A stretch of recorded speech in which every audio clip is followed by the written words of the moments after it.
જો તમારા પરિવારના ગ્રુપ હોય ને બધા ફેમિલી ગ્રુપ હોય વોટ્સઅપમાં તો એમાં મેસેજ હું તો કહું છું જોઈ વિચારીને કરવાનું કાં તો બધું ચેક કરીને કરવાનું. મારા હમણાં યાર જોરદાર ડખો થઈ ગયો.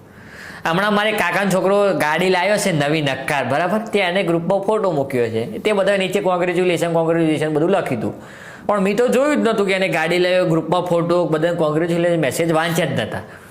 એ સવારે ગાડી લાવ્યો, બરાબર, અને મેં રાત્રે તમે જો એક મસ્ત સુવિચાર હતો ને એ ગ્રુપમાં ઠોક્યો.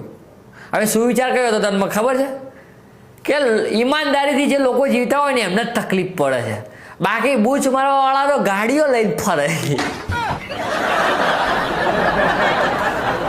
મેં પેલો ગાડી લાવ્યો છે કે બધું જોયું જ નતું, મેં ખાલી એમને સુવિચાર મૂકવા ખાતર મૂકી દીધો. એ જ તારા પાછો એ સવારે ગાડી લાવીને મેં હજુ સુવિચાર મૂક્યો કે બૂચ મારવા વાળા ગાડીઓ લઈને ફરે ને ઈમાનદારી વાળા તકલીફથી ફરે. મારા કાકાના છોકરાને હજી ઝઘડો ચાલે.